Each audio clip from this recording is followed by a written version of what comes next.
जय हिंद दोस्तों, रक्षित खन्ना के चैनल में आपका स्वागत है। दोस्तों कैसे हैं आप? उम्मीद करता हूं कि आप अच्छे होंगे। दोस्तों आज के इस वीडियो में मैं आपको लेटेस्ट जानकारी दूंगा 8 सीपीसी से संबंधित। मेरे पास दो नई रिपोर्ट आई है 8 सीपीसी की, जो मैं आपको समझाना चाहूंगा। सबसे पहली रिपोर्ट मैं आपको समझाऊंगा 8वें वेतन आयोग की वर्तमान स्थिति। जी हाँ दोस्तों, प्रेजेंट पोजीशन क्या है 8 सीपीसी पर। क्या वेतन आयोग 8 सीपीसी पर काम कर रहा है या फिर नहीं कर रहा? लेटेस्ट पोजीशन, लेटेस्ट अपडेट मैं आपको देने वाला हूं 8 सीपीसी की। फिर दोस्तों एक और रिपोर्ट मैं आपको समझाऊंगा, और ये रिपोर्ट है वेतन आयोग कैसे काम करता है। जी हाँ दोस्तों, वेतन आयोग किस तरीके से काम करेगा 8 सीपीसी पर, किस तरीके से स्टेप्स फॉलो करेगा। पहला स्टेप क्या होगा, दूसरा स्टेप क्या होगा, तीसरा स्टेप क्या होगा, यानी स्टेप वाइज किस तरीके से वेतन आयोग काम करेगा, इसकी भी जानकारी मैं आपको देने वाला हूं आगे। दोस्तों कल मैंने आपको एक जानकारी दी थी, जिसमें मैंने आपको बताया था कि वित्त मंत्री जी ने मीडिया में बताया है, एक मैसेज आया इनका कि वेतन आयोग 8 सीपीसी पर इंटरनल तरीके से काम कर रहा है, गुपचुप तरीके से काम कर रहा है। इसकी जानकारी कल मैंने आपको दी थी। लेकिन दोस्तों जो मैं आपको दो रिपोर्ट समझाऊंगा, इस रिपोर्ट को समझने के बाद आपके सारे डाउट क्लियर हो जाएंगे। हमें पता चल जाएगा कि वेतन आयोग 8 सीपीसी पर काम कर रहा है या नहीं कर रहा। क्या सरकार ने वेतन आयोग को कोई कार्यालय स्थापित करके दिया या नहीं दिया। सारे डाउट हमारे क्लियर हो जाएंगे। यह भी पता लग जाएगा कि वित्त मंत्री जी सही कह रही हैं या फिर गलत कह रही हैं, सही बोल रही हैं या फिर झूठ कह रही हैं। सारी जानकारी हमें आज पता लग जाएंगी आज के इस वीडियो में। तो दोस्तों ये सारी जानकारियां मैं आपको देने वाला हूं। जैसे कि दोस्तों मैंने थंबनेल में भी लिखा हुआ है, 8th पे कमीशन कैबिनेट की मंजूरी। जी हाँ दोस्तों, सरकार ने कैबिनेट की मंजूरी दी। सरकार ने कहा कि हम आगे चलकर 8 सीपीसी के गठन की मंजूरी देते हैं, हम 8 सीपीसी आगे लागू करेंगे। लेकिन उसके बाद सरकार ने 8 सीपीसी के टर्म ऑफ रेफरेंस जारी करे। टर्म ऑफ रेफरेंस जारी करने के बाद और अभी तक वेतन आयोग ने कितना काम किया 8 सीपीसी पर, A to Z जानकारी मैं आपको देने वाला हूं। वेतन आयोग सरकार ने पास तो कर दिया, लेकिन क्या वेतन आयोग ने अभी तक कुछ काम करा या नहीं करा? वेतन आयोग का कार्यालय स्थापित हुआ या नहीं हुआ? ये सारी जानकारी मैं आपको दूंगा। खुल गया भेद। जी हां दोस्तों, भेद खुल गया है, सच्चाई पता लग गई है। 8th पे कमीशन की वर्तमान स्थिति लागू। जी हां दोस्तों, प्रेजेंट पोजीशन सब कुछ मैं आपको बताने वाला हूं। सभी जानकारियां लेने से पहले एक छोटी सी अपील मैं आपसे करूंगा, और अपील है चैनल सब्सक्राइब की। देखने में आया है पेंशनर्स वीडियो तो देख रहे हैं, लेकिन अभी तक कुछ पेंशनर्स ने चैनल को सब्सक्राइब नहीं किया। ऐसे कितने पेंशनर्स हैं? थोड़े पेंशनर्स हैं, सिर्फ 34%। तो दोस्तों मैं आपसे अपील करता हूं, जितने पेंशनर्स ने अभी तक चैनल को सब्सक्राइब नहीं किया, वो पेंशनर्स फटाफट सबसे पहले चैनल को सब्सक्राइब कर लीजिए, ताकि आपको सही जानकारियां, एक्यूरेट जानकारियां, सटीक जानकारियां और आगे आने वाले वीडियो के नोटिफिकेशन भी आपको तुरंत मिल पाए। चैनल आप सब्सक्राइब करेंगे, वीडियो आप देखेंगे, तभी दोस्तों आपको सारी जानकारियां समझ में आएंगी और मिल पाएंगी। तो दोस्तों बेहतर है कि आप सबसे पहले चैनल को सब्सक्राइब कर लीजिए। चैनल सब्सक्राइब करना आपके लिए फ्री में है, तो फटाफट सबसे पहले आप चैनल को सब्सक्राइब कर लीजिए, तब वीडियो को देखना आप स्टार्ट करें। चैनल का नाम है रक्षित खन्ना। चलते हैं दोस्तों, जानकारियों में आगे बढ़ते हैं। दोस्तों कल मैंने आपको एक जानकारी दी थी, जिसमें वित्त मंत्री जी का एक मैसेज था, जिसमें उन्होंने बताया था कि वेतन आयोग काम कर रहा है, यानी काम चल रहा है इंटरनल तरीके से। लेकिन दोस्तों इनकी बात कहीं ना कहीं गलत साबित हो रही है। जी हाँ दोस्तों, अब दोस्तों जो मैं आपको रिपोर्ट समझाने वाला हूं, उसमें आपको पता लगेगा क्या वेतन आयोग काम कर रहा है या नहीं कर रहा। क्या सरकार की तरफ से कार्यालय वेतन आयोग को दिया गया है या फिर नहीं दिया गया। अब दोस्तों सबसे पहली रिपोर्ट समझते हैं 8वें वेतन आयोग की वर्तमान स्थिति। प्रेजेंट पोजीशन क्या है 8 सीपीसी पर, वर्तमान स्थिति दोस्तों समझते हैं।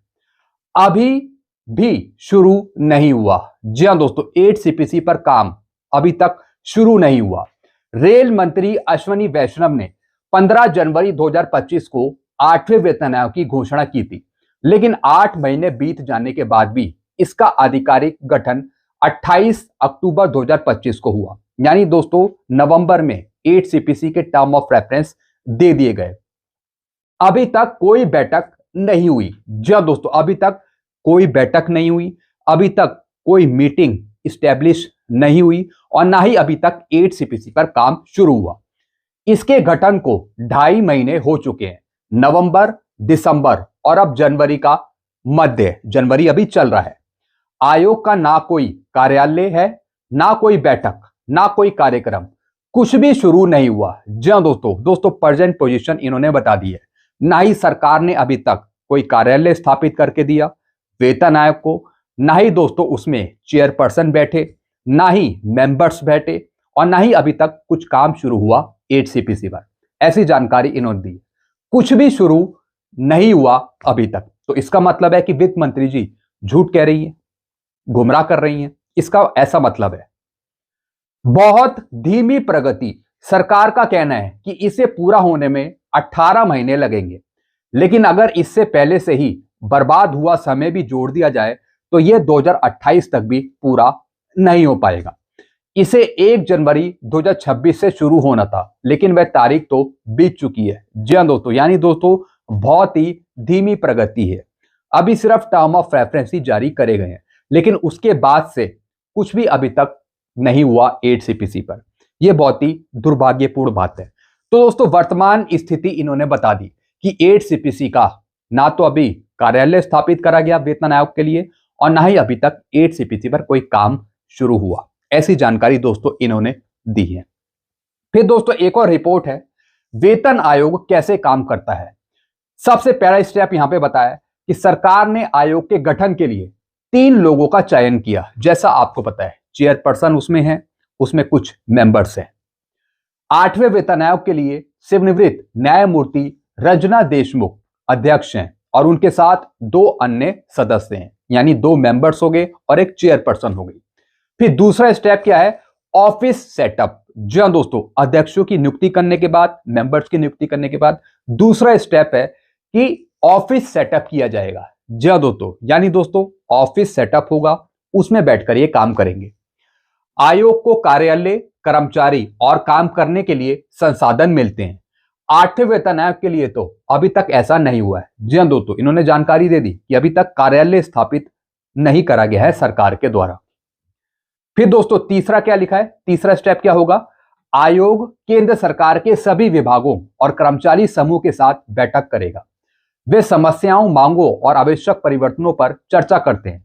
इसमें लगभग 50 से 60 विभाग शामिल होते हैं। जी हाँ दोस्तों तीसरा चरण होगा बैठकें, मीटिंग होगी वेतन आयोग के द्वारा दूसरे स्टेक होल्डर्स से, तमाम इनपुट्स लिए जाएंगे, तब दोस्तों 8 सीपीसी पर काम आगे बढ़ेगा। लेकिन अभी तो कार्यालय स्थापित नहीं हुआ, तो फिर मीटिंग कैसे होगी, कैसे बातचीत शुरू होगी। तो दोस्तों तीसरा स्टेप है यहाँ पे बैठकें। लगभग 50 से 60 विभाग शामिल होंगे जो चर्चा करेंगे 8 सीपीसी पर वेतन आयोग के साथ। फिर दोस्तों चौथा पॉइंट है यहाँ पे, चौथा स्टेप है अध्ययन और अनुशंसाएं। फिर स्टडी करी जाएगी, जैसे कि आयोग हर चीज का अध्ययन करेगा, सिफारिशें लिखेगा, उपयुक्तता कारक, भत्ते और अन्य सभी लाभों का निर्धारण करेगा। जी हाँ दोस्तों, जब वेतन आयोग बैठेगा तो सब चीज स्टडी करेगा, भत्तों की, पेंशन की, सैलरी की, सब कुछ। लेकिन अभी तक दोस्तों कुछ हुआ नहीं है, तो फिर काम कैसे शुरू होगा। फिर दोस्तों कैबिनेट में भेजेगा। जी हाँ दोस्तों, जब पूरी रिपोर्ट बनके तैयार हो जाएगी फिर दोस्तों सरकार के सामने उसे रखी जाएगी। फिर सरकार उसे एक्सेप्ट करके कैबिनेट अप्रूवल की एक मीटिंग करेगा, फिर उसमें एक्सेप्ट होगा पूरी रिपोर्ट 8 सीपीसी की। पूरी रिपोर्ट मंत्रिमंडल, प्रधानमंत्री और मंत्रियों को भेजी जाती है। जी हाँ दोस्तों, जब दोस्तों 18 महीने का समय खत्म हो जाएगा, जब वेतन आयोग पूरी रिपोर्ट बनाकर सरकार को देगा, तब दोस्तों कैबिनेट मीटिंग होगी। मंत्रिमंडल यह तय करता है कि किन सिफारिशों को स्वीकार करना है और किन को अस्वीकार करना है। जी हाँ दोस्तों, वेतन आयोग अपनी रिपोर्ट तो दे देगा सरकार को बना के, फिर सरकार पर निर्भर करेगा क्या वो वेतन आयोग की रिपोर्ट को एक्सेप्ट करती है या फिर दोस्तों उसे डिक्लाइन कर देती है। कौन सी बातें माननी है, कौन सी बातें नहीं माननी, ये सब सरकार डिसाइड करेगी वेतन आयोग की रिपोर्ट को पढ़कर समझकर। फिर दोस्तों 6th स्टेप होगा कार्यान्वयन। एक बार मंजूरी मिल जाने के बाद इसे लागू किया जाएगा और बकाया की गणना करके कर्मचारियों को भुगतान किया जाएगा। जी हाँ दोस्तों, एक बार मंजूरी मिल गई सरकार की, उसके बाद सरकार गठन कर देगी, उसके बाद आपको पुराना बकाया मिल जाएगा, बढ़ी हुई सैलरी, पेंशन, आपको सब कुछ दे दी जाएगी। तो दोस्तों अभी तक जो लेटेस्ट पोजीशन है उन्होंने बताई है कि अभी तक ना तो कार्यालय स्थापित करा गया है और ना ही अभी तक 8 सीपीसी पर कोई काम शुरू हुआ है। तो दोस्तों ये लेटेस्ट पोजीशन इन्होंने यहाँ पे बताई है। लेकिन जो कल जानकारी दी गई थी वित्त मंत्री जी के द्वारा, तो उससे तो ऐसा लगता है कि शायद ये गलत जानकारी है। तो दोस्तों आप नीचे कमेंट करके बताइए, क्या सरकार हमसे कुछ छिपा रही है या फिर झूठ बोल रही है? जरा कमेंट में आप जरूर बताइएगा। सच्चाई क्या है ये सरकार को खुद ही बताना चाहिए। इस तरीके से अफवाहें नहीं फैलानी चाहिए, इससे हमारा मनोबल कहीं ना कहीं गिरता है। जी हाँ दोस्तों, अभी दोस्तों सोशल मीडिया पे आपको बहुत सारी न्यूज़ देखने को मिलेगी कि कार्यालय स्थापित हो गया, काम इतना % हो गया, इसी महीने आपको मिल जाएगा, पूरा सेटअप कंप्लीट हो गया, तमाम खबरें आपको मिलती रहेंगी। लेकिन दोस्तों जब तक कोई कंफर्मेशन ना हो आप बिलीव मत करिए। कभी कोई कहेगा कि काम स्टार्ट हो गया, कभी कोई कहेगा काम शुरू नहीं हुआ। लेकिन दोस्तों जो ये मैसेज वायरल करा गया जिसमें बताया गया कि वित्त मंत्री जी ने कहा है, इसमें तो कहा है कि काम अभी चल रहा है। लेकिन दोस्तों जो अभी ये रिपोर्ट्स आई हैं इसमें पता लग रहा है कि अभी कोई भी काम शुरू नहीं हुआ, अभी कार्यालय स्थापित नहीं करा, ऑफिस भी नहीं मिला, वेतन है आपको। तो दोस्तों कब काम शुरू होगा, कब मीटिंग होगी, कब डिस्कशन होगा, ये भगवान ही मालिक है। कब तक मिलेगा हमें 8 सीपीसी, हम इसी का इंतजार कर रहे हैं जब से 8 सीपीसी के टर्म ऑफ रेफरेंस जारी हुए। तो दोस्तों हमें कहीं ना कहीं इंतजार ही करना पड़ेगा 8 सीपीसी का। हम दोस्तों इंतजार ही करेंगे। तो दोस्तों ये कुछ जानकारियां थी जो मैंने आपको दी है। बाकी दोस्तों सरकार की क्या मंशा है ये भगवान ही मालिक है। तो दोस्तों ये कुछ जानकारियां थी जो मैंने आपको दी हैं। आप अपने विचार कमेंट कर सकते हैं कमेंट बॉक्स में। ऐसी जानकारियां आपको मिलती रहेंगी। तो सारी प्रॉपर जानकारियां पाने के लिए, सही जानकारियां पाने के लिए आप चैनल से जुड़ सकते हैं, चैनल को सब्सक्राइब कर सकते हैं। चैनल का नाम है Rakshit Khanna. Thank you so much.